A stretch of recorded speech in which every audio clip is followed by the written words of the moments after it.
e sonhadoras! Está começando o Papo do Avesso, podcast dos sonhos do avesso, que te traz para dentro do mundo da literatura. Eu sou a Kelly Cadanos, e você que já é de casa, já percebeu que tá faltando alguém aqui hoje, né? A Eline Carrano está completamente sem voz e por isso não vai poder se juntar a nós hoje.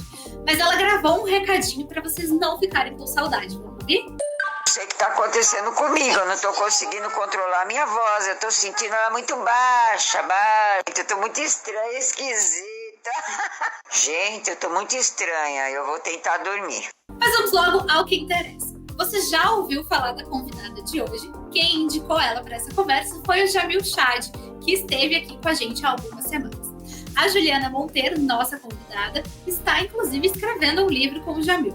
Juliana, seja muito bem-vinda. Muito obrigada por aceitar esse convite. Obrigada a você, Kelly. É um prazer enorme estar aqui com você. Infelizmente, a gente não vai conversar hoje em 3, mas vamos nós duas. Quem sabe assim a gente termina rápido, né? Risos. É uma esperança. Risos. Mas antes da gente começar, eu já preciso fazer 2 pedidos para você que está assistindo. O primeiro é para você se inscrever no canal e ativar as notificações para você sempre ficar sabendo quando tiver novidades por aqui. O segundo pedido é para você assinar a nossa newsletter. Todo assinante da nossa newsletter recebe o Papo do Avesso antes de todo mundo. O Papo do Avesso vai ao ar às sextas, mas na quarta-feira você recebe no seu e-mail o link para você ouvir com antecedência. O link para se inscrever na newsletter está aqui na descrição do vídeo. Mas agora vamos parar de falar de merchan, né? E vamos deixar a convidada falar. Juliana, começa contando pra gente quem é você na fila da livraria. Quem sou eu na fila da livraria? Eu sou aquela que passa a fila fazendo conta, já ciente das minhas limitações nessa seara, arredondando o preço para cima, para saber quanto que vai dar mais ou menos aquela orgia. E na hora de pagar, dou uma nota de R$50 e peço para dividir em 2 cartões o restante e vou embora pensando que eu não vou chegar a lugar nenhum gastando o quanto eu gasto em livro. Essa sou eu. Pois olha, eu sou muito parecida. Eu sempre conto essa história que quando eu pedi demissão do meu antigo emprego, que era um emprego com carteira assinada, enfim, e eu pedi demissão em dezembro do ano passado, e no dia que eu pedi demissão, tinha que resolver alguma coisa no shopping, trocar alguma coisa, enfim. E eu saí de lá com R$400 em livro. Desempregada. Então, assim, estava em casa. É isso. Estava em casa. Mas você leu todos os livros que você compra, pelo menos? A minha ambição é essa, né? Eu sempre penso, depois que os livros eletrônicos, os e-books começaram a ameaçar. Eu acho que hoje a gente não fala mais muito nisso, mas teve um momento ali que parecia que o livro de papel estaria condenado. Eu sempre me consolava com o fato de que, ao menos que eu viva mais de 300 anos, eu tenho as minhas leituras em papel garantidas. Então, a pretensão é ler todos, mas não li tudo que eu tenho de forma nenhuma na estante. É doencinha mesmo, loucurinha do livro. Eu sempre compro achando que eu vou dar conta. Eu também. E eu tenho um toque, porque eu só coloco na estante os livros que eu já li. Então, assim, eu não jogo eles lá antes de eu ter lido. Então, eu tenho uma pilha de livros na minha frente, porque tem que ficar na minha frente, porque eu preciso me sentir pressionada. E a pilha de livros que eu comprei ainda não dei conta. Então, é uma pilha que agora está aqui, inclusive, fazendo suporte para esse computador. E tem 7 livros nesse momento. Mas eu sempre tento dar uma diminuída antes de comprar os próximos 10.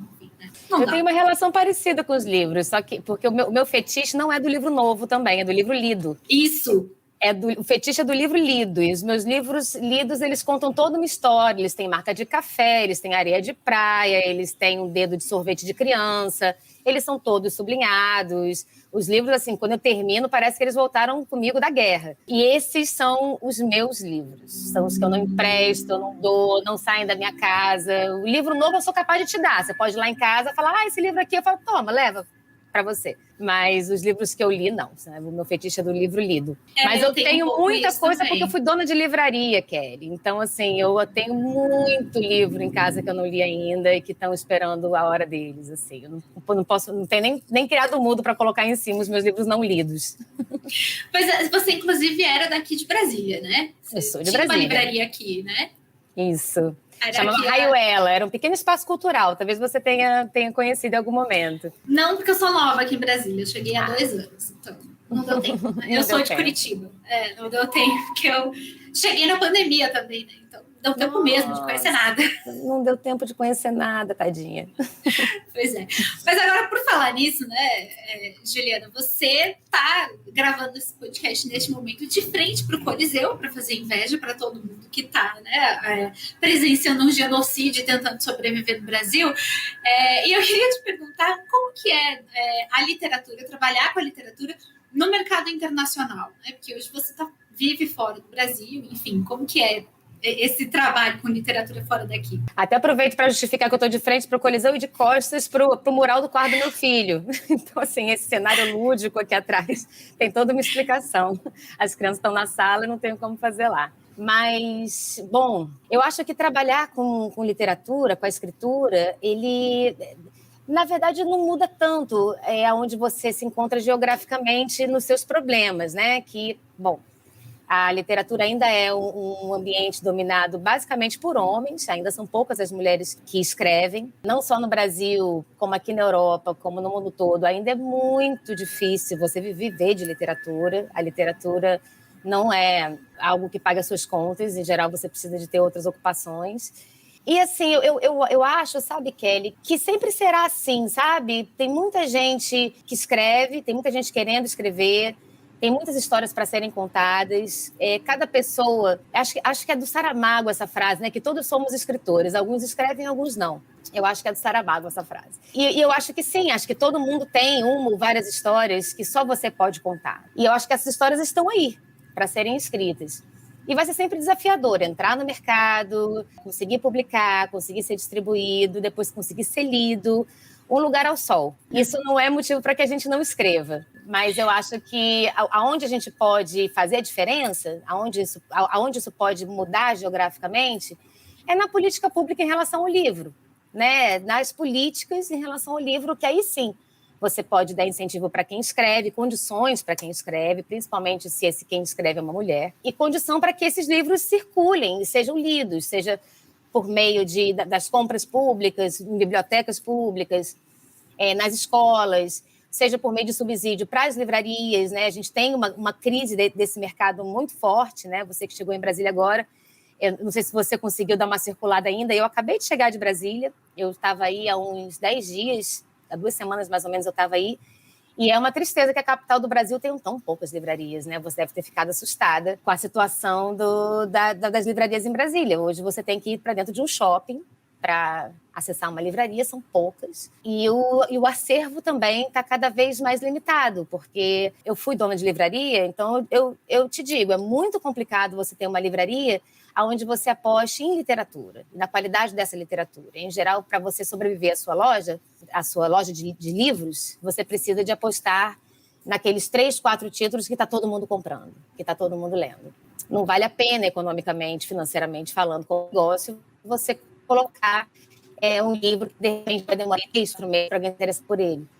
Um livro que, enfim, que é menos conhecido, que é... Então, assim, eu evito um pouco esse pessimismo da dificuldade de se trabalhar com a escritura, porque eu acho que a dificuldade de trabalhar com arte em geral, acho que sempre foi, não tenho, pelo menos eu acho que eu não verei, e acho que você, mesmo sendo bem mais nova que eu, também não verá essa revolução onde as pessoas coloquem a arte e a literatura numa lista de prioridade, acima da sua lista de prioridades. Eu acho que antes disso vem um monte de coisas. Então, eu concentro a minha queixa, a minha reclamação e até a pressão e a minha luta na política pública em relação ao livro. Eu acho que é por aí, sabe? Que no Brasil, pelo menos, a gente vê cada vez menos valorizado, né?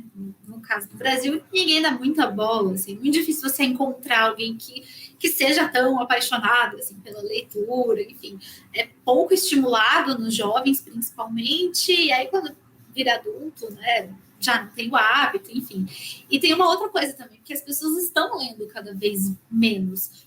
E não só livros, elas estão cada vez menos interessadas em ler. Você vai olhar hoje as redes sociais e tudo imagem, legenda tem que ser curta, sei lá, o Twitter, né? 140 caracteres, é tudo muito rápido. O resto é textão. O resto é textão e ninguém está muito interessado. A gente mesmo na página do Sonhos do Avesso, a gente publica, além do podcast, a gente publica os nossos textos, as nossas crônicas, né? Minhas e da Eline. E a gente percebe que tem muito menos engajamento nas crônicas do que quando é uma frase solta, que a gente faz um banner bonito e solta só a frase. Tem muito mais engajamento. Ou seja, as pessoas também não estão mais com esse hábito de leitura. É muito raro você sair, vai num consultório médico e tem alguém lendo um livro. Não acontece mais. Assim, eu me sinto um ET às vezes quando eu tô fazendo isso. Assim, chego na sala de espera e abro um livro físico e não Twitter, rede social, enfim. Então, tem esse lado também. Né? Eu acho que no Brasil a gente tem uma distorção muito preocupante, porque a gente tem uma elite econômica que não é uma elite cultural. A nossa elite econômica é uma elite econômica inculta, é uma elite econômica que não se interessa, que não leu, que não vê importância em ler, porque, em geral, são feita de herdeiros e de pessoas que se construíram profissionalmente prescindindo da leitura. Então, assim, ela não é valorizada mesmo. É diferente do que acontece em outros países, onde essa elite cultural e essa elite econômica se confundem um pouco. Então, você tem quem manda, quem tem dinheiro, quem abre os negócios, preocupados e interessados em literatura. E no Brasil, a gente não tem. Eu lembro que há uns anos atrás, tem muitos anos já isso, mas eu li um trecho de uma entrevista com o filho do Eike Batista, que eu não sei como é que chama, mas eu lembro que era um menino, era super jovem, assim. Não sei se ele ainda é tão jovem. E nessa entrevista, ele falava com orgulho que nunca leu um livro na vida. Então, assim, um menino rico, que sempre teve tudo, e que numa entrevista, entre tudo que ele pode falar, ele escolhe falar com orgulho que nunca precisou de ler um livro na vida. É muito assustador, né? Essas pessoas falam de quê? A minha dúvida. Essas pessoas falam de quê? Elas conversam sobre o quê? Porque você nunca leu um livro na vida...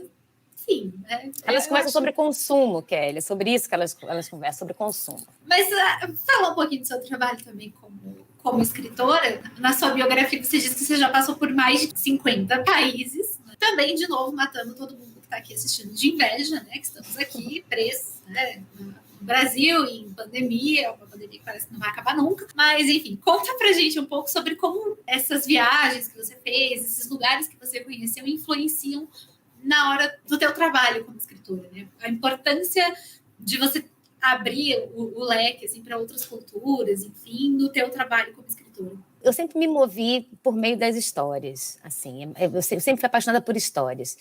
Desde o momento que eu descobri que eu podia ler, e eu tenho uma ficção para isso, tenho uma história, eu tenho uma lembrança que eu não sei até que ponto ela é inventada, até que ponto ela aconteceu mesmo, da primeira vez que eu li. E dali para frente, eu devia ter, não sei, uns 5 anos, talvez, parece que é isso que eu tenho feito, que eu tenho lido a vida inteira. E também foi esse gosto pelas histórias, é mais do que um gosto, eu acho que é uma maneira de estar no mundo mesmo, assim.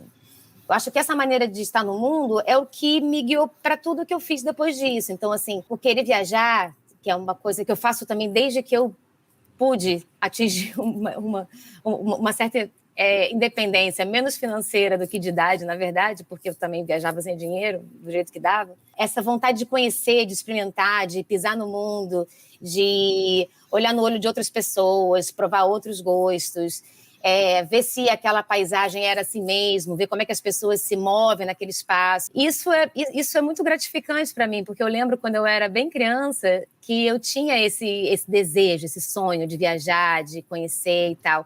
E eu sou de uma família que não tinha hábito nenhum de viajar. Eu sou de Brasília, a minha família é do Rio, e a nossa viagem, desde sempre foi para o Rio. Que não está mal, eu sou apaixonada pelo Rio de Janeiro, mas era para lá que eu ia, era só para lá. Assim, a grande pretensão da minha família, quando saía de Brasília, era chegar no Rio de Janeiro, onde estavam os tios, os avós e tal. E quando eu olho para trás, a força que tem as coisas que a gente quer fazer, né? A força que tem o nosso desejo. E olhar para trás e ver que eu consegui realizar isso sem ser herdeira, enfim, sem ter, em tese, as condições materiais para isso e ter conseguido rodar como eu rodei é muito gratificante. Assim. Eu estou há 8 anos em Roma, antes disso eu morei 2 anos na Inglaterra, que também foi muito legal, depois voltei para o Brasil, depois saí de novo, e agora estou aqui querendo voltar para o Brasil. Sinto muita falta, muita saudade, ainda que quem me conhece há mais tempo fale que assim que eu chegar em Brasília e arrumar meu último livro na estante, eu vou estar querendo sair de novo. Pode ser. Acho que tem um pouco essa inquietude também. Eu não tenho isso muito, assim, né? Mas o meu marido tem muito. Ele se acomoda num lugar, pronto, já quer mudar. E isso vale para tudo, assim, para trabalho, para, enfim, lugar onde mora, tudo, assim. Eu vejo, tipo, no começo eu ficava mais assustada, era mais difícil para mim, eu ficava tipo, meu Deus, você acabou de trocar de emprego, entendeu? Agora eu já tô mais acostumada, tipo, tudo bem, ele é assim mesmo, paciência. Mas ele... Vai com ele. Eu vou, só vou, assim. Tá bom, eu só vou, assim. Você organiza tudo aí, eu faço minha malinha e a gente vai. Basicamente é isso. A gente tem essa inquietude também. E a questão de viajar também. A minha primeira viagem para longe do Brasil, né? Já conheço aqui, ali, Argentina, Paraguai, né? Enfim. Mas a minha primeira viagem mesmo para longe do Brasil foi justamente para a Itália, que era uma fixação que eu tinha. Desde... Eu não sei desde quando, assim. A minha família é italiana, então talvez isso tenha um pouco, né, uma relação. Mas era uma fixação que eu tinha. Falando, não, eu preciso conhecer a Itália, preciso conhecer a Itália. E aí, na nossa lua de mel, a gente passou 15 dias na Itália rodando, a gente rodou várias cidades, enfim, foi muito bacana. E essa sensação, assim, de, cara, consegui chegar, eu não sou herdeira, tipo, não tenho dinheiro sobrando, foi fruto de muito planejamento, de muita renúncia, né? Mas eu cheguei, estou aqui, conhecendo uma coisa que eu sempre quis conhecer, um lugar que eu sempre quis conhecer, treinando um idioma que eu aprendi por brincadeira, né? Enfim, eu sou muito apaixonada pelo italiano. E agora a minha próxima fixação é morar na Itália. É a minha próxima fixação. Porque eu voltei da Itália falando assim, cara, é aqui, eu preciso morar aqui. Eu preciso. A gente tem uma pequena divergência só da cidade, porque o meu marido ficou apaixonado por Lucca e eu fiquei completamente apaixonada por Florença. Então a gente tem pequena divergência, mas assim, né? Nada que a gente maravilhosas. Não que a gente não consiga se entender, assim, mas é uma pequena divergência que a gente tem em relação à cidade. Mas, assim, é uma vontade muito grande mesmo que eu tenho, porque é isso, você sair um pouco da tua zona de conforto ali, né? Porque do conhecido, e você explorar e estar numa cidade nova, língua nova, gente nova, tudo novo, eu acho que isso é muito bacana. E também é isso que a gente faz como leitoras, né, Kelly? Isso, na verdade, quando a gente abre um livro novo, é em busca dessa experiência também que a gente está, né? De uma outra língua, de um outro lugar, eu sou uma leitora muito ativa. Então, quando eu estou lendo um livro, eu estou quase como coautora, assim. Eu releio muito pouco, porque a minha experiência de releitura é sempre um pouco frustrante quando eu descubro que o livro que eu li, que eu amei, não está ali, assim, ele já é outro livro quando eu vou ler, então sempre me dá uma bad, assim, uma certa tristeza quando eu releio, sabe? Sim. Então, eu releio muito pouco por conta disso, eu sou uma leitora muito ativa. E eu acho que nisso que a gente faz também, de escrever, você precisa de matéria-prima, né, para isso, para o que você escreve, né? E essa matéria-prima, a não ser que você seja um Rambo, né, que fez o que fez até os 16 anos, enfim, mas isso é a maior parte de nós que escrevemos, a gente precisa de tirar de algum lugar, né, essas histórias que a gente quer contar. E isso vão ser de outras experiências, de outros livros, de andanças, de relações, de coisas que a gente vive. Então, eu acho que esse desejo de movimento, mesmo para pessoas que são felizes, trancadas no seu apartamento com a sua pilha de livros e dali não saem, assim, eu conheço muitos grandes leitores, escritores que são assim, que dali não saem, você não consegue arrancar do apartamento, mas eles saem, né, através dos livros, assim, e são essas saídas que dão a matéria-prima porque ele vai contar depois, porque ele vai escrever depois, porque o que se passa dentro da gente também é movimento, né? E eu acho muito engraçado também, porque eu comecei a ler a série da Helena Ferrante, Garota Genial.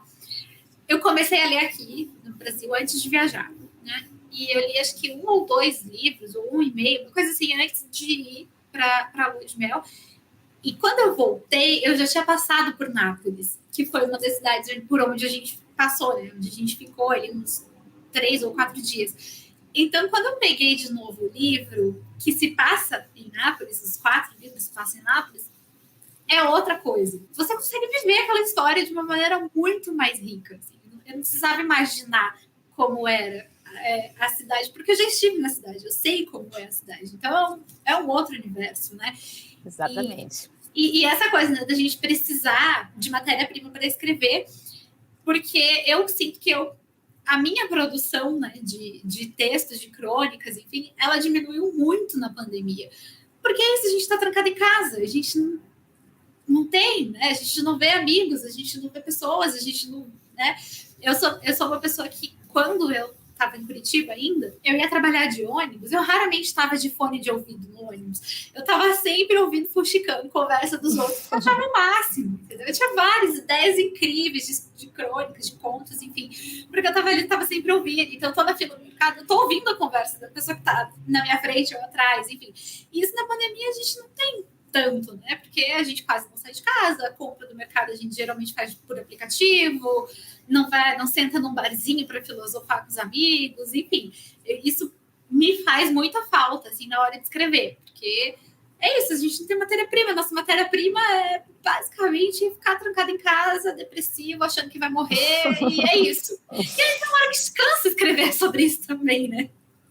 Comigo, o que aconteceu na pandemia, Kelly, foi uma coisa interessante. Eu estava trabalhando no romance, eu estava já bem adiantada, assim, como 3/4 do romance já escrito. Estava na fase final, assim, engatando para terminar esse trabalho. E quando a pandemia começou, e a gente entrou em quarentena, aqui na Itália foi uma quarentena muito pesada, muito difícil, muito precoce, assim. Foi o primeiro país do Ocidente a tomar uma medida tão radical assim, então tudo era muito novo para a gente. Eu caí numa crise pessoal, assim, terrível. Fiquei muito mobilizada por tudo que estava acontecendo. Conciliou com o momento da vida também. Acho que aí entra também uma certa crise de idade, porque eu fiz 40 naquele momento ali e tal. E eu me desinteressei completamente pela história que eu vinha trabalhando.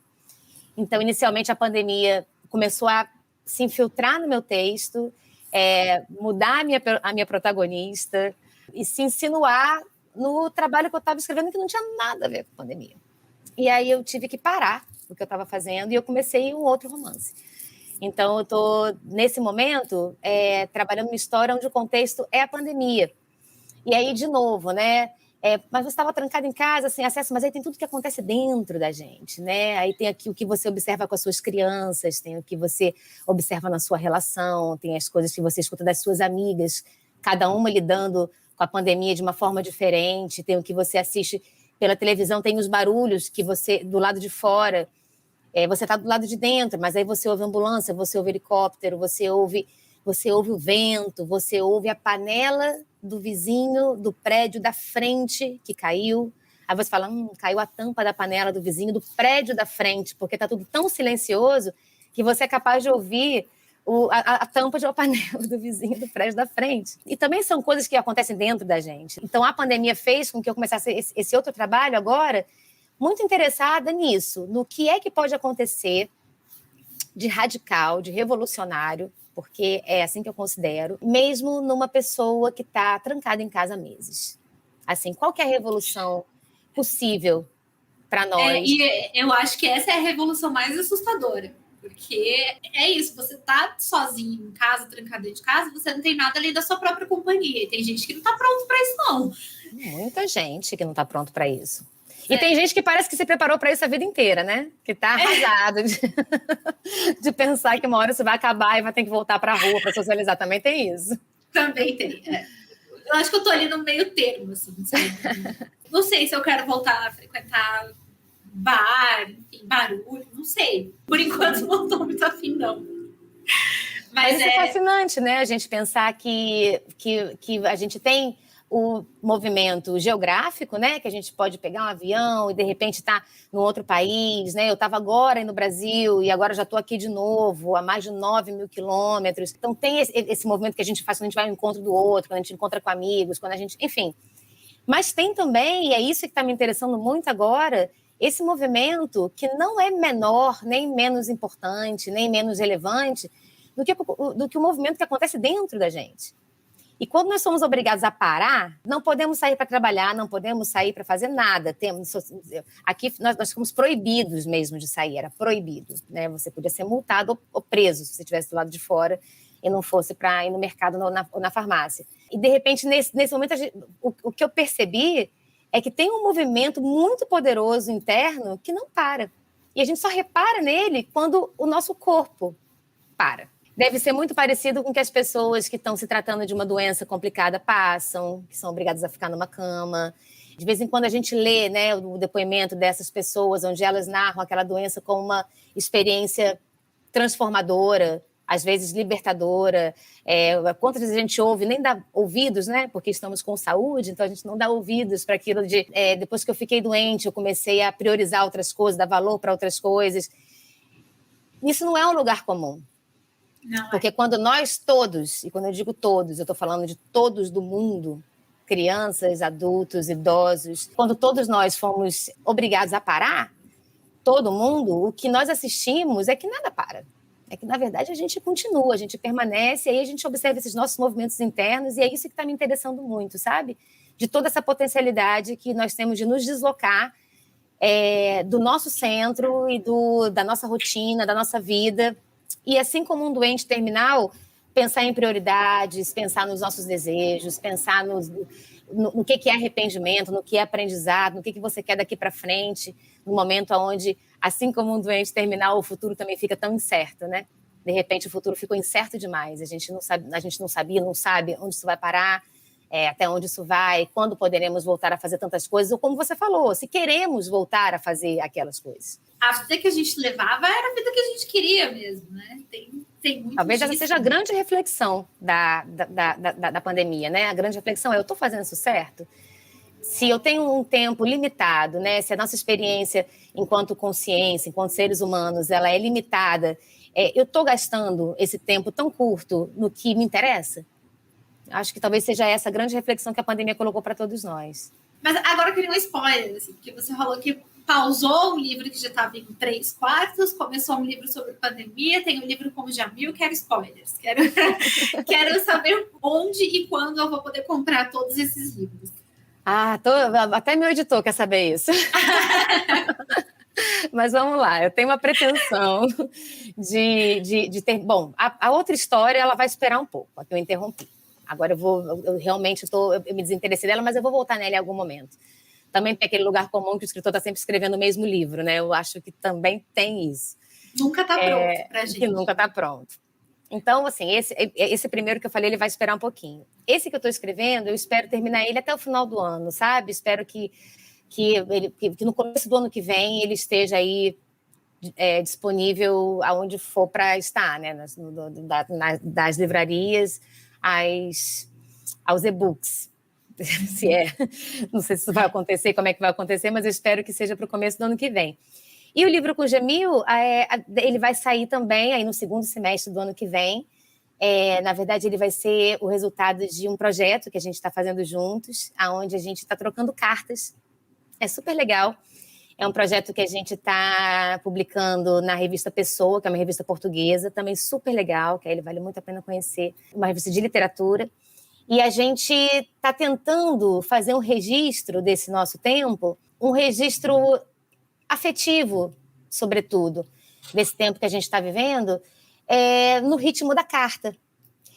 Meio que uma resistência a isso que a pandemia também nos atirou, que é essa coisa dessa comunicação rápida, né, do WhatsApp, das redes sociais, do Stories, né, que dura 24 horas, né? Outro dia uma amiga minha me escreveu falando: dá uma olhada lá no meu Stories, vê se eu tô feia na foto tal. Aí eu olhei e falei: não, você tá uma gata. Aí ela falou: não, acho que eu tô feia. Eu falei: olha só, dura 24 horas, amanhã ninguém mais lembra, tem muito assunto no mundo. E é mais ou menos isso. Amanhã ninguém mais lembra, porque dura 24 horas. E o Stories dura 24 horas, mas a notícia também dura 24 horas. Coisas importantes também duram 24 horas. Eu acho que a informação hoje ela tá volátil demais. A gente quase não consegue fazer alguma coisa com ela. Porque é isso, a gente, falando do nosso desgoverno no Brasil, a gente se choca com uma declaração, com uma medida, com algum absurdo desse governo hoje, e amanhã já é outro. Não, a cada 15 minutos é outro. Cada 15 minutos, é uma coisa amanhã horrorosa. Tava ótimo, se fosse um por dia, tava assim, show. Exatamente, nem isso, né? Então, assim, é tudo muito rápido. E as nossas relações também estão pautadas nesse ritmo, né, da rede social. Então, você tem o WhatsApp, então é aquilo. Eu te escrevo. E aí eu fico vendo, a Kelly está online. Ela já leu, ela não respondeu ainda. E aí você também, do outro lado, talvez, não é muito o meu caso, porque eu sou bem low profile com essas coisas, mas talvez você fique, nossa, a Ju já me escreveu há 2 horas, não respondi ainda, 3 horas, ontem, no meu caso, semana passada. Enfim, então a gente também entra numa agonia de comunicação onde a gente não consegue, não tem tempo, porque não dá tempo de nenhuma reflexão um pouco mais aprofundada sobre aquilo. E aí a gente acaba falando muito sobre o que está acontecendo, sobre o que a gente está vendo por aí no mundo, e muito pouco da gente. Então, a minha tentativa com o Jamil é da gente tentar inventar uma relação que tenha um ritmo da carta, aonde eu pare para escrever para ele, aonde eu pense nele na hora que eu vou escrever, aonde ele está, no que está acontecendo comigo e ele não pode ver. E depois contando que essa carta ela vai demorar um tempo até que eu compre um selo, coloque no correio. Eu brinco que esse é o tempo da revisão da carta, né? É o tempo que demora para essa carta ser enviada para o meu destinatário. E depois que ela é enviada, aí tudo pode acontecer, né? Tem as intempéries do mundo, então pode acontecer que o correio não entregue, essa carta pode ficar perdida para sempre, ela pode chegar atrasada, ela pode chegar datada. De repente, quando ela chegar para o Jamil, eu já não sou a mulher que escrevi, e aí ele vai estar respondendo para uma outra mulher, e quando a carta dele chega para mim, talvez ele também já não seja o homem que me escreveu. Então, é muito gostoso, assim, esse exercício que a gente se propôs com essa troca de cartas, sabe? É uma invenção, é uma reinvenção, na verdade, de uma relação que tenha um pouco mais de substância, um pouco mais de tempo e, por que não, um pouco mais de ternura. Acho que falta na nossa comunicação um pouco mais de ternura. Eu sou uma entusiasta das cartas. Eu tentei implementar essa ideia com a Eline, que apresenta aqui o podcast comigo. Porém, a carta dela errou o meu endereço, mas tudo bem, Brasília é difícil mesmo de endereçar as coisas, eu entendo. Ela errou meu endereço, a carta se perdeu, a gente foi fazer outra coisa da vida, acabou esquecendo dessa estratégia que a gente tinha, mas era mais ou menos essa ideia. Porque eu sou uma pessoa que eu preciso aqui, eu até tenho, eu sempre ando com papel e caneta. Eu preciso escrever, assim, anotar. E mesmo quando eu tô fazendo crônica, muitas vezes eu faço primeiro com o papel e a caneta, porque eu acho que a velocidade com que eu preciso escrever me dá tempo de pensar. Porque quando você está escrevendo no computador, é tudo muito rápido. Então, eu acho o processo um pouco melhor quando é ali no papel e na caneta, que você vai, você capricha na sua letra, e você tem tempo de pensar no que você vai escrever a seguir, você tem tempo de montar direito as frases, enfim. Eu sou muito adepta. Eu tive diário durante quase toda a minha vida, assim, de diário, assim, de querido diário. Hoje eu tomei um café da manhã e vai, escreve o dia inteiro. E eu já troquei muitas cartas também. Eu tenho uma caixa enorme, assim, cheia de cartas que eu trocava com as minhas amigas na época da escola. Que era isso, era aquela época que você não tinha celular. Então, era isso, você trocava bilhetinho na aula, você fazia cartinhas. Nas férias, meu pai ficava enlouquecido comigo, porque todo dia eu pedia para ele ir no correio entregar uma carta para alguém, assim, todo dia era uma carta diferente para ele levar. E eu passava as férias, às vezes, o dia inteiro escrevendo cartas, porque aí eu tinha a Cíntia, que era minha melhor amiga, mas aí eu também escrevia cartas para a Laís, e para a Maria Angélica, e para Neide, e para a Luciane, sabe? E aí eu ficava nessa de ler cartas, assim, escrever cartas o dia inteiro. E eu achava isso muito genial. Eu acho um absurdo que isso tenha se perdido, assim. Eu também acho um absurdo. E é isso, porque quando você tá no WhatsApp, você fala ali, oi, tudo bem? A pessoa responde, oi, tudo bem? Mas ao mesmo tempo que você tá no WhatsApp, você tá conversando com outra pessoa também no WhatsApp, e você tá fazendo alguma coisa do trabalho, e às vezes você tá assistindo uma série, você não tá ali parada com aquela pessoa, conversando com aquela pessoa. E eu sinto muita falta desse modus operandi, assim, né, de interagir com as pessoas. Eu tentei com a minha sobrinha tem 8 anos, e aí quando ela aprendeu a ler, eu dou livro para minha sobrinha desde que ela nasceu. Todos os presentes que eu dou para ela, vem junto um livro. Então, ela já está meio acostumada assim, com os livrinhos dela, enfim. E aí eu comprei para ela um gibi aqui em Brasília. Achei um gibi da Turma da Mônica. Falei, nossa, vou muito mandar para a Lelê, né? Comprei o gibi, escrevi uma cartinha para ela estava aprendendo a ler sozinha e tal. Escrevi uma cartinha bonitinha, enviei pelo correio e tal. Aí ela me ligou pelo WhatsApp em vídeo, falando assim, tia, eu recebi a sua mensagem, que ela não sabe o que é carta. Ela tem 8 anos, ela não sabe o que é uma carta. Então ela falou mensagem, o que é isso aqui? Parece muito uma mensagem, então mensagem. Eu recebi sua mensagem e eu consegui ler ela sozinha. Eu falei, nossa, Lê, que legal, que bonitinho. Aí eu perguntei pra ela, você vai responder? Ela falou assim, não, tia, eu já tô falando aqui com você, não vou escrever, daí minha mãe tem que ir lá no correio, daí demora. Não, aqui ó, a gente já tá conversando. Aí eu falei, ok, tudo bem. Me senti a velha, mas assim, bem... Bem-vinda. Bem-vinda ao clube. Mas assim, ela não gostou da ideia, assim. E eu fico pensando, cara, como essa geração vai se expressar? Vai se conhecer, vai saber, sabe? É isso que você falou, é como que vai se conhecer, porque certamente você, como uma grande leitora e uma escritora de cartas como eu, você sabe que tem coisas que a gente só sabe depois que a gente escreve, né? É isso. Tem coisas que você não sabe, você tem o afeto, né? Você tem o afeto. E aí você vai para o papel, para a folha em branco e com o seu lápis. E isso também que você falou é muito interessante, porque sim, quando a gente escreve no computador, ele completa a palavra que você está escrevendo, às vezes ele te sugere, inclusive, uma continuação. Hoje mesmo eu tava escrevendo e o computador e o Word me sugeriu uma crase, onde eu não queria pôr.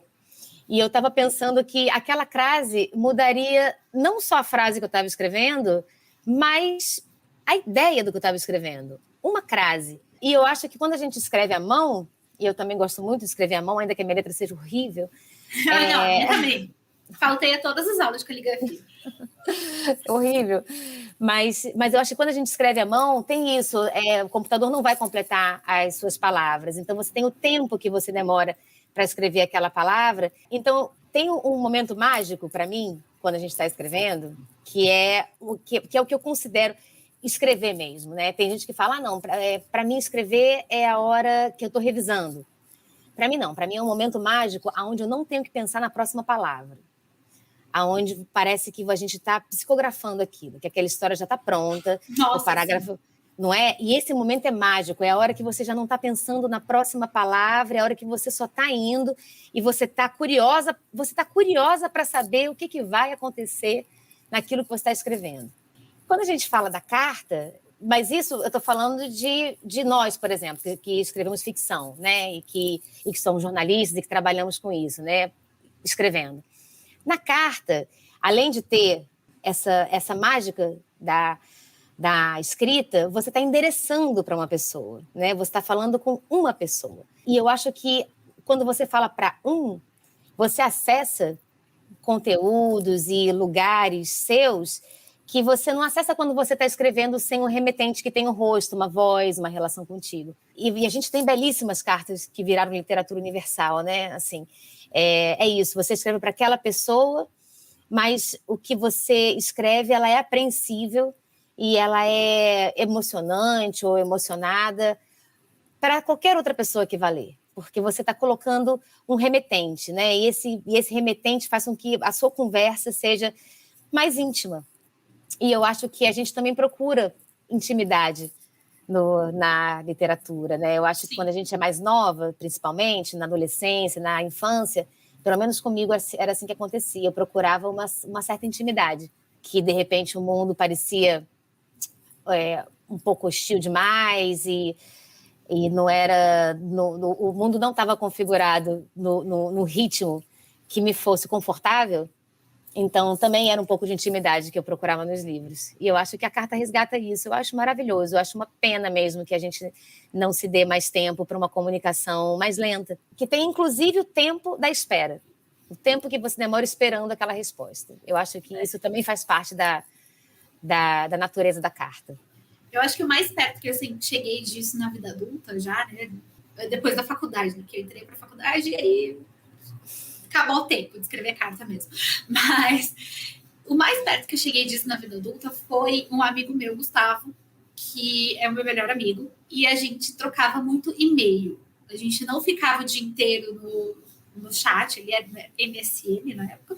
A gente não ficava o dia inteiro no MSN, no Skype, enfim, e a gente ficava o dia inteiro trocando e-mail. Então era aquilo, a gente conversava sobre vários assuntos no mesmo e-mail, era um pouco até meio caótico, assim, os e-mails. Mas é isso, e eu tenho esses e-mails guardados até hoje, porque eu acho o máximo voltar e resgatar, sabe? Assim, nossa, olha isso como a gente era doido, gente, olha o que a gente estava falando, sabe? Eu acho isso, e hoje a gente não tem mais isso, né? Conversa de WhatsApp se perde, backup dura ali 1 semana, 2 semanas e vai embora, você troca de celular, perde tudo. Enfim, você não tem mais essa comunicação guardada mesmo, né? Eu sou a louca, que eu tenho um monte de bilhetinho guardado. Eu até tinha aqui, vocês não guardei já. Mas tinha aqui na minha mesa um bilhetinho do meu marido, que eu achei no meio de um caderno, um bilhetinho dele na véspera do nosso casamento, assim, dele falando, amanhã é nosso casamento, que a gente tem essa mania também de escrever bilhetinho e deixar espalhado pela casa um pro outro, assim. E eu acho esses bilhetes, eu acho tão legal. E hoje a gente não tem mais isso, né? Conversa se perde muito rápido. Tudo se perde muito rápido. Eu sou uma saudosista, eu acho. Acho que todo mundo que... Eu acho que esse é uma característica dessas pessoas que gostam de ler e escrever, sabe? Eu acho que a gente sofre de uma certa nostalgia mesmo. A gente tá num mundo que as pessoas já não estão nem aí para isso, né? A gente está aqui insistindo. Mas vamos lá, sempre terá alguns de nós. Sempre, sempre. É um clubinho que a gente sempre vai conseguir mais membros, né? Oxalá. Mas, Juliana, mudando um pouquinho de assunto, você também faz questão na sua mini biografia que você mandou pra gente de se definir, né, como esquerdista, feminista e antifascista. Eu queria conversar um pouco com você sobre como esses 3 temas hoje se conversam, né, na sociedade atual, né? Você se dizer esquerdista, você se dizer feminista, você ainda em 2021 precisar dizer que você é antifascista, o que é um pouco assustador.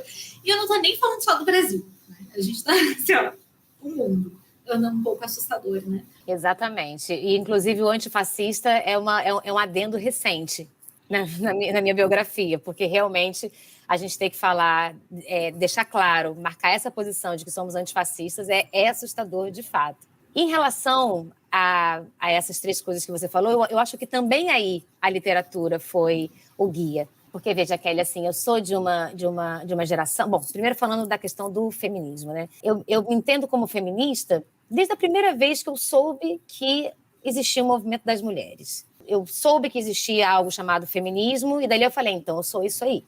Eu quero. Me dá. Então, eu quero isso aí. Porque eu sou filha de uma geração...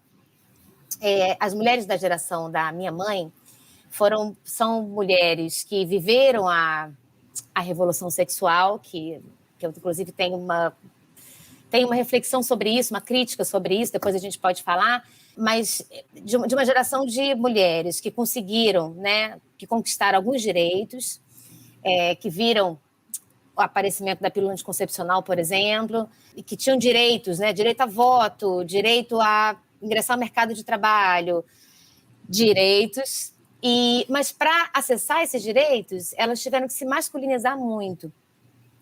Eu lembro que quando eu estava na faculdade, e eu comecei meu primeiro estágio, eu fui cobrir congresso em Brasília, e eu estava com uma amiga minha de faculdade também, que era estagiária no outro jornal, e a gente começou a conhecer as jornalistas que a gente admirava, que a gente queria ser igual quando crescesse.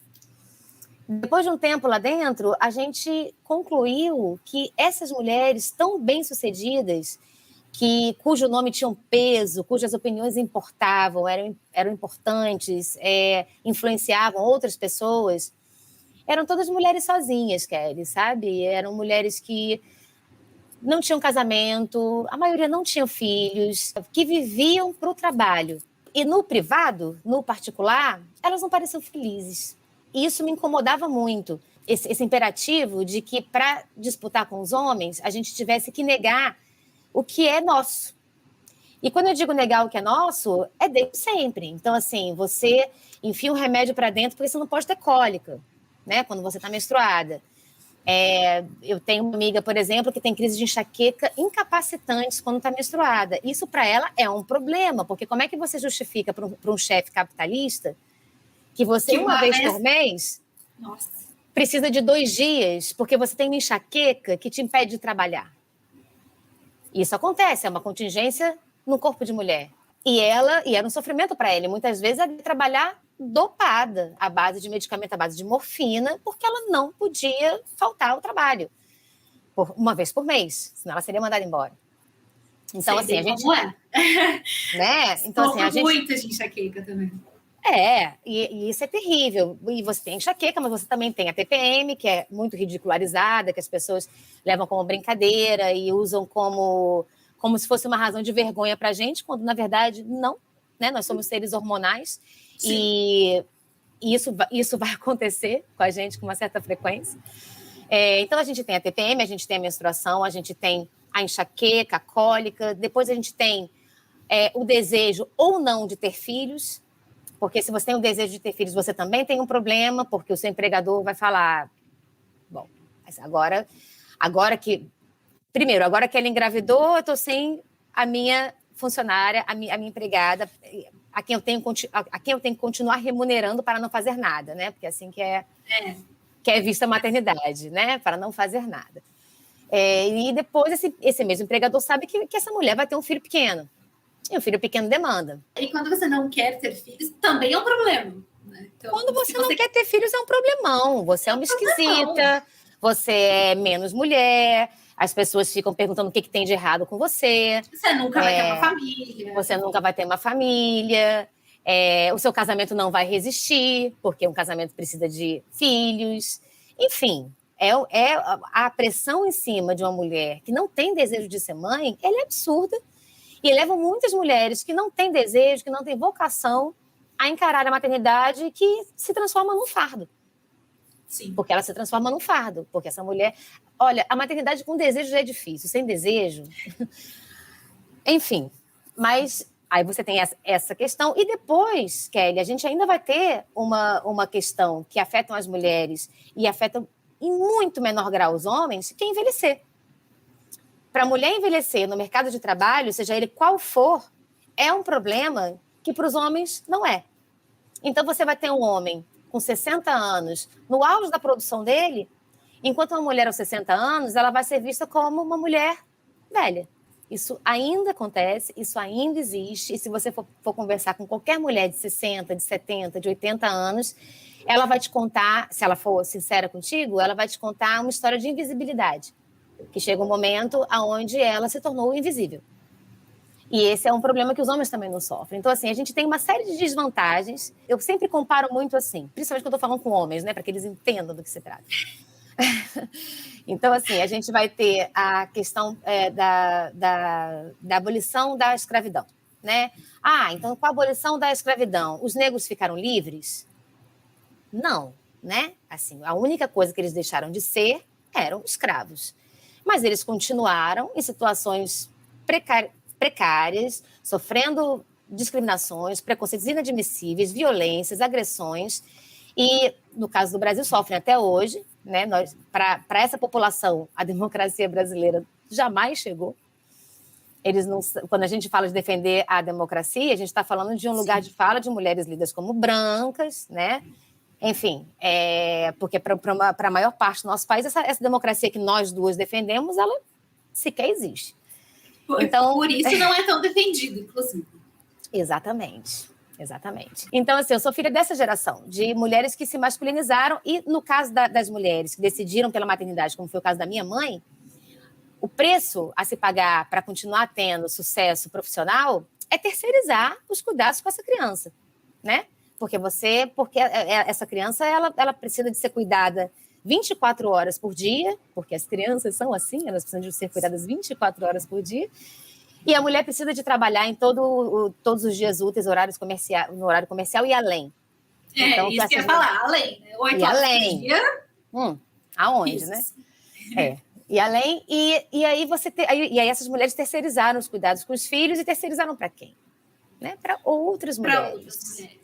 E geralmente mulheres negras, de classes sociais mais baixas e mais vulneráveis. Exatamente. E, em geral, negras, né? Então, assim, então essa grande conquista da mulher, que foi poder trabalhar, ingressar no mercado de trabalho, na verdade, ela vem com uma ressalva imensa, né? Você, mulher, pode trabalhar contanto que você seja um homem.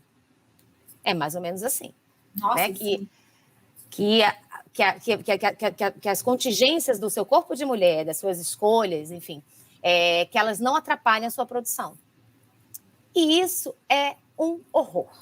Isso é simplesmente um horror. E eu acho que as mulheres da minha geração, elas, muito cedo, porque a gente cresceu como? A gente cresceu ouvindo assim, gravidez não é doença, menstruação não é doença.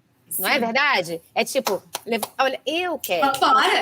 Vambora. Eu trabalhei até... no dia que eu entrei, na noite que eu entrei em trabalho de parto do meu filho mais velho, eu estava trabalhando até as 8 horas da noite. Em pé, subindo escada, eu era dona desse espaço cultural em Brasília, eu estava trabalhando como se não houvesse amanhã. Então, que direito foi esse que nós adquirimos, né? Assim, é um direito de ganhar o próprio dinheiro, mas a que preço, né? A que custo? E eu acho que as mulheres da minha geração, elas que cresceram ouvindo que gravidez não é doença, que menstruação não é doença, no momento que elas menstruaram, elas falaram, sim, o que eu faço com essa cólica?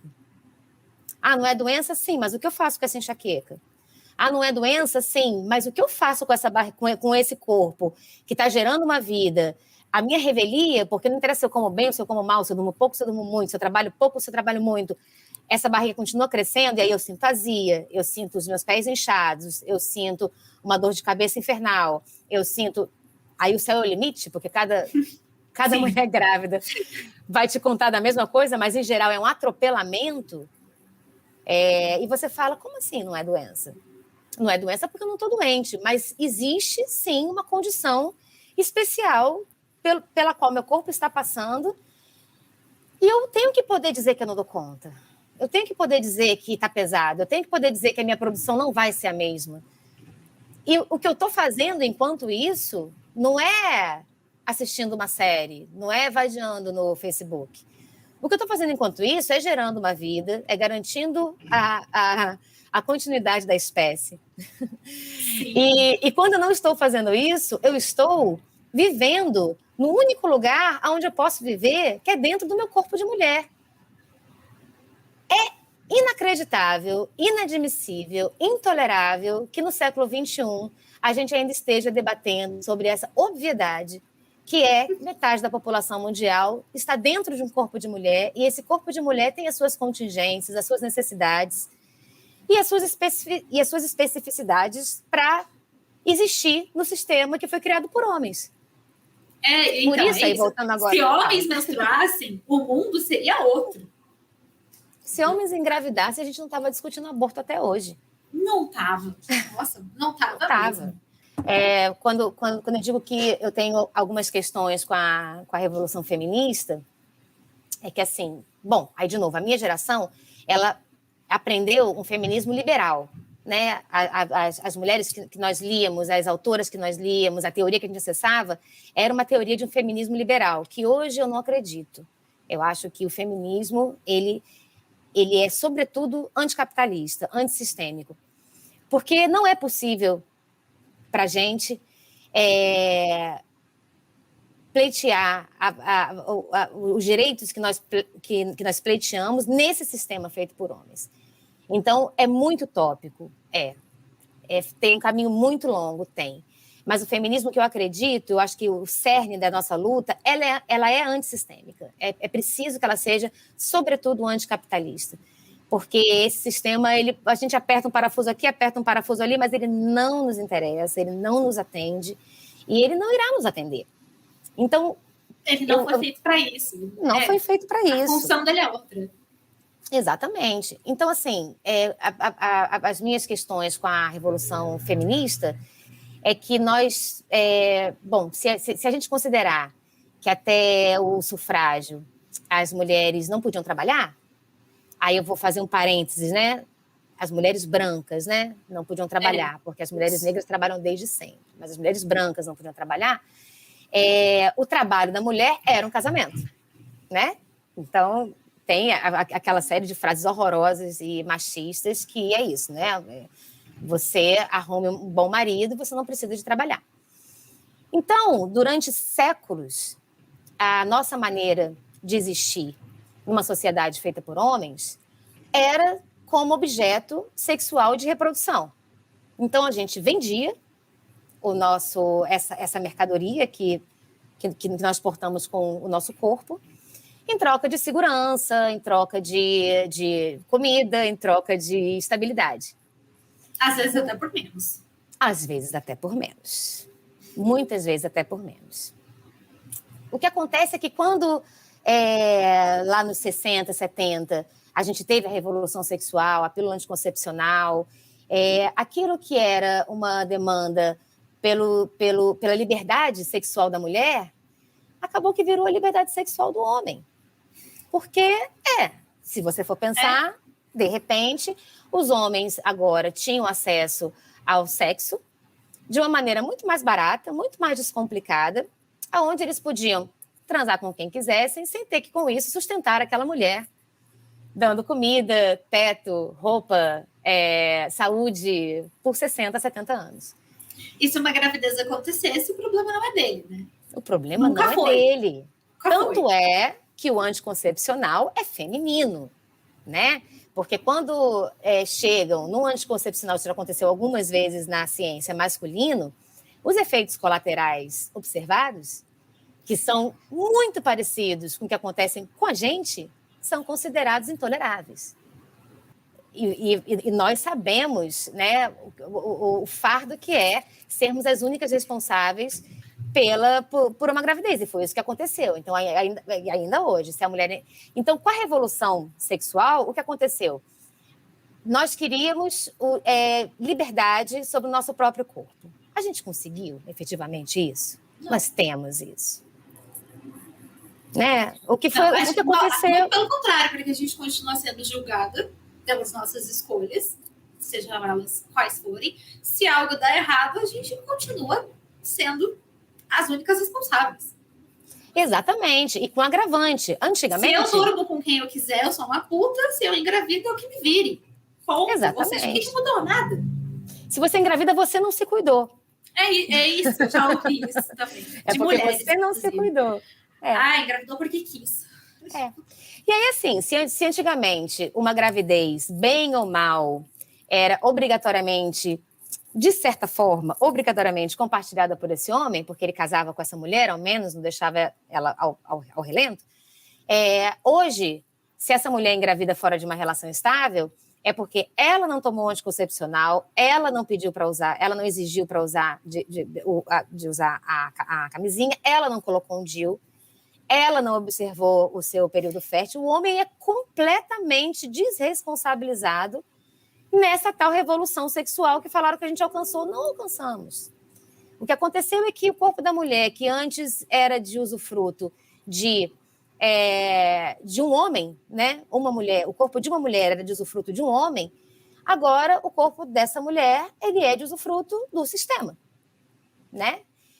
Outro dia, aí em Brasília, eu estava conversando com uma menina novinha, 17 anos, e ela estava, filha de uma amiga minha, e ela estava falando de amigas dela, e ela estava julgando essas meninas que só coloca foto de biquíni, só coloca foto fazendo carão, só coloca... E eu fiquei horrorizada de ver uma menina tão jovem no século XXI. Pois é. Eu achei que isso fosse algo superado pelas novas gerações, e pelo visto não é. Mas é isso, assim, ainda hoje uma menina de 17 anos fica julgando a coleguinha sem saber que com isso ela está precarizando lógico, né, a sua própria condição de mulher. Então essa mulher e essa menina, ela ainda é julgada pelas escolhas que ela faz em relação ao corpo dela, né? A gente está até hoje falando de aborto, assim. Uma das pautas mais antigas do movimento feminista, e o tabu que isso ainda é, né? Mas, por outro lado, se esse corpo, se o corpo da mulher é apropriado para consumo, para vender água, né? Porque até para vender água você coloca uma mulher pelada. Se você quiser vender, não sei, um quebra-cabeça, como esse que eu estou olhando aqui no quarto do meu filho, você pode colocar uma mulher pelada, isso não tem problema. Então, o que aconteceu foi isso, que o corpo saiu do usufruto de um único homem para ser um corpo usufruído pelo sistema. E nós, Kelly, a gente continua na mesma. Continuamos na mesma, exatamente. Tendo que cuidar no decote com o qual você vai trabalhar, tendo que reparar se o batom que você se sente mais bonita, você deve ir para aquela entrevista, tendo que controlar os sorrisos que você dá numa reunião. Isso ainda acontece, né? E, de novo, a roupa que você usa no carnaval e não só. Enfim, então, assim, nós continuamos. Então, que revolução sexual foi essa, né? Então, eu tenho essa reflexão porque eu acho realmente que o que aconteceu foi que a nossa luta e as nossas demandas, elas foram manejadas pelo machismo, pela misoginia e pelos interesses do capital. Sempre, né? Para funcionar tem que começar do zero, né? Vamos virar uma página aqui, acabar com o sistema, nada menos que isso. Do nada, vamos começar tudo de novo, que deu tudo errado, gente, vamos lá, porque é complicado. E é isso que você falou também, né? Nós, duas mulheres brancas, né? Estamos aqui discutindo democracia, discutindo feminismo, etc. Mas isso sequer chega para uma parcela muito grande da sociedade. Essa discussão que para a gente já não é mais suficiente, para mim já não é mais suficiente algumas pautas que a gente teoricamente alcançou, mas essas pautas sequer chegaram ainda a todo mundo, todas as mulheres, né? Então, a gente estava aqui na semana retrasada, se eu não me engano, conversando com a Alicia Mara, que é uma escritora também, e ela falou dessa importância da gente ter feminismos plurais também, uma discussão plural. Porque é isso, o feminismo que serve para mim, mulher branca, classe média, não é o feminismo que serve para uma mulher negra periférica. A gente está discutindo coisas completamente, são universos completamente diferentes, e ela não quer saber se meu marido lava a louça. Esse não é um problema, ela tem problemas muito maiores para discutir, que é a divisão de tarefa, que carga mental, sabe? Então, é isso, a gente está muito longe ainda de chegar em algum lugar do qual se orgulhar, né? E eu acho que é isso, eu acho que a gente precisa de entender o feminismo como um movimento muito maior, que vai para além da cantada grosseira que a gente ouve na rua, tem que estar para além disso, porque isso que você falou é muito importante, porque, de novo, quando as sufragistas estavam lá falando sobre o direito de trabalhar, por exemplo, as mulheres negras olhavam e falavam, sim. Ué? Assim, nós já trabalhamos, né? Quando as mulheres estavam reivindicando uma série de pequenos direitos, enfim, as mulheres negras, a pauta delas era completamente diferente. Então, assim, tem, inclusive, eu esqueci o nome dela agora, é uma ativista negra que, nesse momento histórico ali do sufrágio, 1850, ela tem um poema belíssimo, não é um poema, é um discurso belíssimo, onde ela pergunta, né? E eu não sou uma mulher? Porque ela escuta as pautas das feministas, que são importantes e tal, e tudo mais, mas elas falam, mas e eu? Eu não sou uma mulher? Eu não me sinto contemplada, né? Não me sinto contemplada. Pauta, né? E o nosso movimento, e o feminista, só será vencedor se ele for amplo, abrangente, antirracista, se ele contemplar a mulher indígena, se ele contemplar a mulher deficiente, se ele contemplar a mulher trans, se ele contemplar... Enfim, é preciso que a gente consiga ampliar esse debate que a gente faz para além da cantada na rua, para além do marido lavar a louça, para além do companheiro cozinhar de vez em quando. Até quando a nossa reivindicação vai se contentar com esses passinhos? Tem uma frase do Gato Pardo, que é um clássico, um romance clássico italiano, inescapável aqui na Itália, do Tommaso de Lampedusa, né? Ele está falando de política, mas é uma frase que serve para basicamente tudo. Que ele fala que é preciso mudar tudo para que tudo permaneça como está. Então, eu acho que o que o machismo, a misoginia, o patriarcado e o capital fizeram com o movimento feminista foi isso, sabe? Assim, deu cala-boca. Mais ou menos o que a princesa Isabel no Brasil fez com os negros. É um cala-boca. Vocês agora são livres, se vira aí. Né? E foi feito com as mulheres. Então, tá bom, agora vocês podem, né? Dar antes de casar. Agora vocês podem trabalhar, trabalha aí. Se virem aí. Então, e com isso, eles garantem a continuidade do sistema. Então, eu acho que não tem saída para a gente, Kelly, que não seja quebrar tudo. E acabar com esse sistema, demolir esse sistema. E, para isso, nós precisamos de colocar muita gente embaixo do nosso guarda-chuva. Sim. Sabe? O movimento LGBT, o movimento negro, sabe? Todos esses movimentos que muitas pessoas de esquerda, inclusive, fazem pouco caso, chamando de identitários. Não, sabe?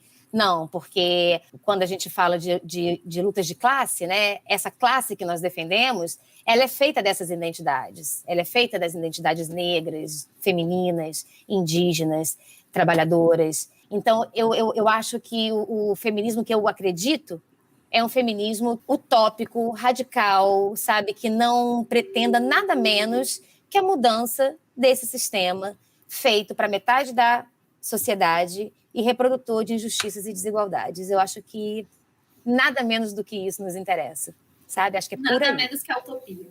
Exatamente. Eu acho justo. O papo tá bom, mas eu vou puxar o quadro Como Diria Clarice Lispector.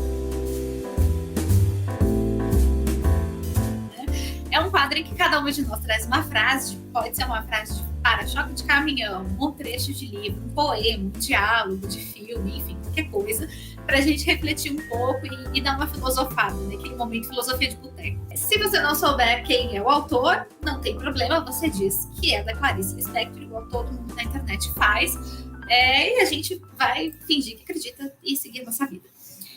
Eu vou começar trazendo o meu, que eu separei de um livro do Alexandre Coimbra Amaral, que é Cartas de um Terapeuta para os Seus Momentos de Crise. Como qualquer livro meu, ele tá cheio de fitinhas aqui do lado, né? Maravilhoso. Porque, assim, esse livro, eu li ele no começo da pandemia. Começo não, tava ali metade da pandemia, metade do ano passado.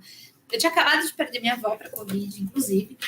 E foi um livro que parece que ele me fez muito mal, para quem via de fora. Porque meu marido me olhava lendo esse livro, eu tava chorando assim, ó, rios. Tava tipo, meu Deus, minha vida acabou, parecia. Mas são os melhores, né?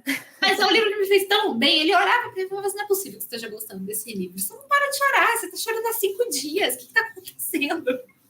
Mas ele é um livro muito, muito excelente. São pequenas cartinhas, inclusive, para momentos de crise. Então, é uma carta, por exemplo, dos sentimentos, né? Então, é uma carta da saudade, é uma carta do amor, uma carta do ciúme, uma carta do luto. Então, são várias cartinhas sobre vários sentimentos.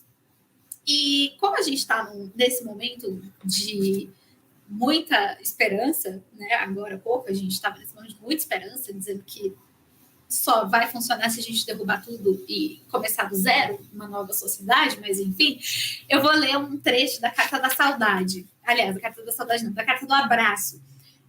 Foi a última cartinha do livro. O capítulo se chama Carta do Abraço, que foi viver no futuro pós-pandemia. O livro foi escrito antes da pandemia, mas foi lançado durante a pandemia, então ele incluiu esse último capítulo, né? Por se tratar de sentimentos, enfim. Eu vou ler um trechinho que eu achei muito maravilhoso, que é sobre o abraço, que diz assim: eu passei um tempo assim, em silêncio, aqui no futuro, sentindo essa dor de ter que me exilar. Não conseguia sentir a esperança equilibrista, porque não sabia se poderia continuar a acontecer entre vocês. E foi no silêncio de mim que pude atravessar a desesperança e me reencontrar.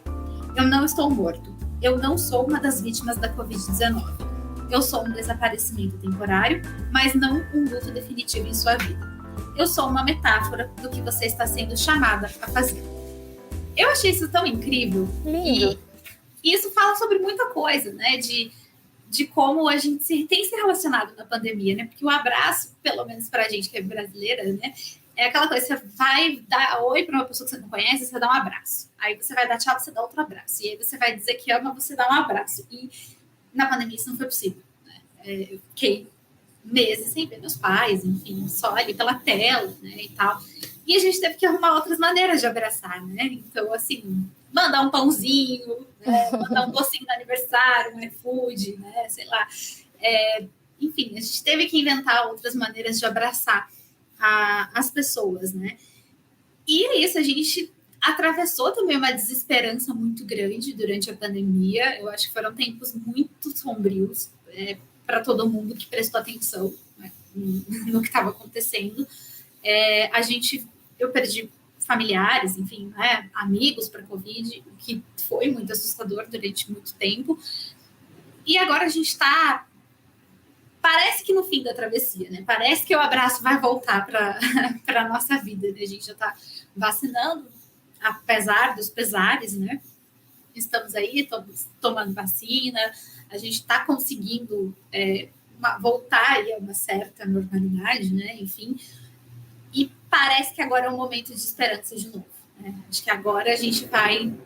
E eu acho que é um pouco disso. Agora a gente vai reconstruir tudo do zero, né? É aquilo que a gente falou. Talvez a vida normal já não interesse mais pra gente. Talvez a gente realmente tenha que construir alguma coisa nova, né? Do que a gente quer, das relações que a gente quer seguir, de como a gente quer se relacionar com as pessoas. Então, é isso. Eu gostei desse trecho, porque me fez refletir sobre tudo isso. Sim, tem muito a ver com o que a gente conversou. Muito bem escolhido. Agora, o seu Clarice Lispector. Olha, eu tenho muita dificuldade de escolher uma frase, porque eu praticamente ando de frases em frases. Sou capaz de ler um livro por uma frase ou escrever um livro para encaixar uma frase. Então, deixa eu tentar escolher uma. Eu estava aqui enquanto você falava pensando. Eu pensei em duas. Posso falar duas? Claro, o programa é seu. Você pode fazer o que você quiser. Então, já pensei em mais duas. Não, ai, meu Deus. Brincadeira. Depois a gente grava um outro só sobre isso, Kelly. Só sobre frases. A gente traz as nossas principais, as nossas favoritas, é mais fácil. Mas então, a primeira que eu escolhi falar, talvez tenha sido a primeira frase, a primeira grande frase que eu decorei. Eu não tinha lido o livro, foi uma tia minha, tia Graça, que uma vez eu era muito pequena, e ela me falou essa frase. E eu gostei tanto que depois eu pedi que ela me escrevesse a frase. E eu guardei o papelzinho com a letra dela e com a frase escrita como se eu tivesse encontrado uma verdade. Como se ali tivesse um segredo. E eu continuo achando que essa frase contém um segredo. É uma frase do Guimarães Rosa, no Grande Sertão, onde ele fala: só se pode viver perto de outro e conhecer outra pessoa sem perigo de ódio se a gente tem amor. Qualquer amor já é um pouquinho de saúde, um descanso na loucura. Nossa. Eu acho isso lindo. Qualquer amor já é um pouquinho de saúde, um descanso na loucura. E fazendo o link com o trecho que você escolheu, eu acho que isso salva. Eu acho que foi o amor que salvou muitos de nós que não morremos de Covid, de morrer de tédio, ansiedade, depressão, e de outras coisas que nos acometeram nessa pandemia.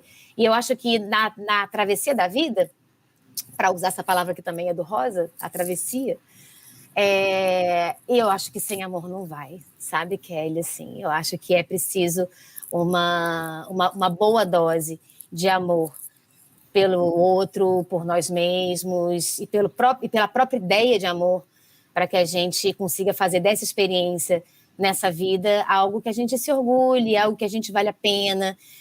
Como eu escrevi para o Jamil na última carta que a gente trocou, o que eu espero é que quando a gente morrer, eu, você e todo mundo, é que não digam da gente, descansou. É que digam da gente, que pena, ela gostava tanto. Então, eu acho que essa frase é linda, eu gosto muito dela. E outra frase que me veio agora do nosso papo, conversando com você, que eu acho que é uma frase de luta, que eu gosto muito também, que é da Rosa Luxemburgo, onde ela diz: por um mundo que sejamos socialmente iguais, humanamente diferentes e completamente livres. Nossa. Acho que essa frase é um resumo de luta bom pra gente. Que é isso, nós não queremos ser iguais aos homens, nós não somos iguais aos homens. Não tem nem como. Não queremos ser. Não, para que eu quero ser igual ao homem? Deus me livre. Exatamente. Mas nós queremos ser respeitadas e poder explorar todas as potencialidades do nosso corpo de mulher, é disso que se trata. E a gente explorar as nossas diferenças em relação a eles, né? Sem que isso seja um problema. Sem que isso seja um problema, sem que isso seja uma limitação, sem que isso seja uma desvantagem. Né? Porque sempre foi uma desvantagem para a gente estar no corpo que nós estamos e, por favor, Isso não pode ser uma desvantagem, né? Nós somos as mantenedoras da espécie. É uma sacanagem a gente ver a nossa condição de mulher como uma desvantagem. Isso é perverso do sistema inventado pelos homens. Com essa reflexão, né, eu ainda teria 1 milhão de coisas para falar, 1 milhão de perguntas, né? Mas a gente precisa viver, né? A gente não pode ficar 6 horas, porque, né, tem boleto para pagar, enfim, tem coisas para fazer. Então, é hora de liberar a convidada. Se você gostou desse papo, não esquece de se inscrever no canal e ativar as notificações para ficar sabendo de todas as novidades por aqui. E também não esqueça de curtir a nossa página, @sonhosdoavesso, no nosso Instagram e no Facebook. Se você quiser acompanhar os nossos sonhos mais de pertinho, dá para seguir a gente também nas nossas redes sociais pessoais. Eu sou @Kelly Cadanos, a Eline é @Li_Carrano. Juliana, dá sua arroba para quem quiser te encontrar. @Juliana Monteiro. Muito bem. Juliana, mais uma vez, agradeço demais a sua participação. E agora, se você quiser fazer alguma indicação, algum merchan, mandar beijo para sua mãe, enfim, esse é o seu momento. Esse espaço é seu para você fazer sua despedida. Bom, Kelly, primeiro agradecer muito o convite, foi um papo delicioso. Dizer que nosso próximo papo a gente toma junto com café quando eu for a Brasília. Ou quando eu for para Roma. Ou quando você vier para Roma, que vier antes, e a gente se encontra presencialmente. E dizer que isso foi um grande prazer falar sobre literatura. É um grande prazer e é necessário que a gente fale sobre o feminismo. É muito bom pensar que a geração da minha mãe foi uma geração onde ela sentiu muito mais o impacto do que as benesses de uma revolução feminista. Pensar que a minha geração já veio questionando essas conquistas do tipo, mas será que a gente conquistou isso? Será que é isso mesmo? E pensar que a sua geração já é uma geração que está dentro de um outro debate, onde é muito mais precoce esse conhecimento, onde essa leitura chegou muito mais cedo, porque isso me dá muita esperança para a geração da minha filha, que tem 6 anos, que quando ela tiver a sua idade, ou a minha idade, ou a idade da minha mãe, que ela possa contar a história dela falando do enorme prazer, da enorme vantagem, da enorme liberdade que ela usufruiu portando um corpo de mulher. Juliana, quem quiser te stalkear, seguir seu trabalho, onde que a gente te encontra? Me encontra no Instagram. São 2 páginas, tem uma página que é Juliana Monteiro, não é tão difícil de encontrar, apesar de ter 500 milhões. Tem uma outra que é Juliana Monteiro Escritos, que é uma nova, onde eu estou colocando mais a produção literária mesmo. No Facebook também é Juliana Monteiro. E é isso, o Twitter eu nunca aprendi, prometo que eu já fiz algumas. São os 140 caracteres, Kelly. Acho que pra gente ele não será possível, a gente não cabe em 140 caracteres. Eu não te contei, mas dessas cartas que eu escrevia para as minhas amigas, eu cheguei num ponto de escrever páginas de 200 páginas. Eu acredito. Páginas então vou terminar com uma outra frase que me veio aqui agora, dessa vez da Hilda Hilst, que ela fala assim: fico besta quando me entendem. É isso. O Twitter realmente não é pra gente, mas, né? Enfim, segue a gente nas outras redes, tá tudo certo, enfim. Então, Juliana, muito obrigada pela participação, viu? Obrigada a você, Kelly, foi um prazer. Gente, até semana que vem. Semana que vem a Eline está de volta. Rezem pela voz dela. Tchau.